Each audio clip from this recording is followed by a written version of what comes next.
Hello everyone, আশা করি সবাই অনেক অনেক ভালো আছেন। আজকের ভিডিওতে আমরা শিখবো কিভাবে একটা লোগোর উপর আমরা after effects light sweep effect use করি অথবা লাইট শাইনিং ইফেক্ট ইউজ করি অ্যান্ড কিভাবে এটা একটা ইন্ট্রো হিসেবে ইউজ করতে হয় সেটা আমি এই ভিডিওতে শিখাবো। অ্যান্ড আমি জাসিন থাকবো আপনাদের সাথে এই হোল ভিডিওতে। So let's begin.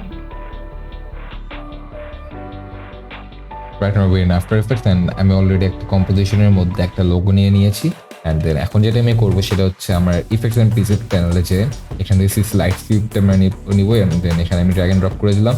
কোন অ্যাঙ্গেলে আমি লাইটটা এখানে রিফ্লেক্ট করবো সেটার জন্য আমি এখানে অ্যাঙ্গেলটা সিলেক্ট করে দিচ্ছি। সাপোজ আমি দিব এখানে -30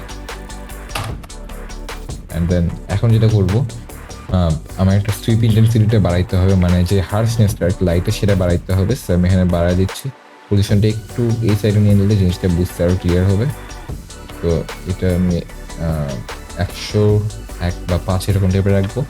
এর ইন্টেন্সিটি যেটা এটা হচ্ছে কোন ওয়েতে মানে সাইডগুলো কীরকম টাইপের থাকবে, স্ট্রোকস সাইডগুলো কীরকম টাইপের থাকবে দেখতে সেটার উপর ডিপেন্ডেন্সি। অ্যান্ড থিকনেসটা কমাইতে বা বাড়াইতে পারবেন এখানে। অ্যান্ড কালারটাও চেঞ্জ করতে পারবেন এখানে। আমি যদি চাই এখানে রেড কালারের লাইটও এখানে শো করতে পারবো। অ্যান্ড দেন এটার উপর দিয়ে অ্যানিমেশনটা করলেই জিনিসটা হয়ে যাবে ইজি। অ্যান্ড অলসো এখানে আমরা যেটা করবো এটার উইথটা একটু বাড়ায় দিই, ডান। অ্যান্ড দেন এটার কালারটা আমি দিব গ্রে ফর দিস টাইম। এটা হোয়াইট হিসেবেই কাজ করে মোস্ট অফ দ্য জায়গায় আর কি। এখন আমি যেটা করবো এটার পজিশনিংটা একটা সাইড থেকে নিব অ্যান্ড এক সাইড থেকে অপোজিট সাইডে যাবে জিনিসটা এরকম টাইপের। সো এটা আমি এখানে নিলাম, বা এখান থেকে পজিশনটা অ্যাডজাস্ট করে নেওয়া যাবে, খুবই ইজি একটা জিনিস। অ্যান্ড এখন আমরা যেটা করবো আমাদের এখানে যে সেন্টার এখানে একটা কি ফ্রেম ক্রিয়েট করবো 0 থেকে। অ্যান্ড দেন কোন জায়গা পর্যন্ত যাবে, সাপোজ আমি এটা হচ্ছে 2 সেকেন্ডস বা 1 সেকেন্ডসের মতন নিব, 1.5 সেকেন্ড নিলাম। অ্যান্ড দেন এখন যেটা করবো আমরা এটা এক সাইড থেকে অপোজিট সাইডে নিয়ে যাব।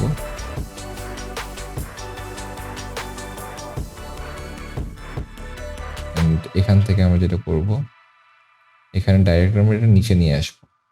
তো জিনিসটা ইজিলি এইভাবে চলে আসবে। Have a look.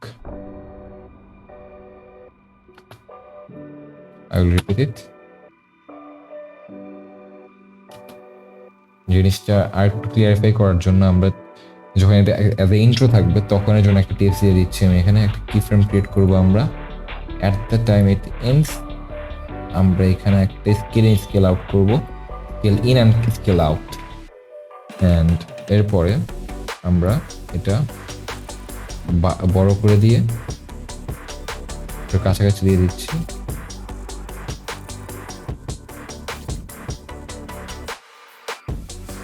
ছোট করে অ্যান্ড লাস্ট কি ফ্রেম যেটা ওটার একটা কপি করবো আমরা। অ্যান্ড দেন এটার পরপর এটা দিয়ে দিব। অ্যান্ড দেন সবগুলোতে F9 প্রেস করবো আমরা, সবগুলো কি ফ্রেম সিলেক্ট করে নেওয়ার পরে। অ্যান্ড দেন এখানে আমরা গ্রাফ এডিটরে কাজটা করে নেব দিস ওয়ে।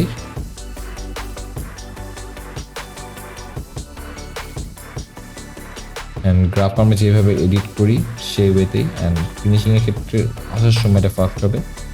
অ্যান্ড মিড পার্টটা এভাবে থাকুক, তো জিনিসটা দেখতে হবে এরকম। অ্যান্ড এটার সাথে ব্যাকগ্রাউন্ড দিয়ে দিলে তাইলে আমরা এখানে অ্যাজ এ ইন্ট্রো ইউজ করতে পারবো। এটা আমরা খুবই ইজি একটা জিনিস, বাট অনেক জায়গায় অনেকভাবে কাজে লাগে জিনিসটা। So that's all for today, and make sure to subscribe my channel Jasin's World, and as always thanks for watching this video.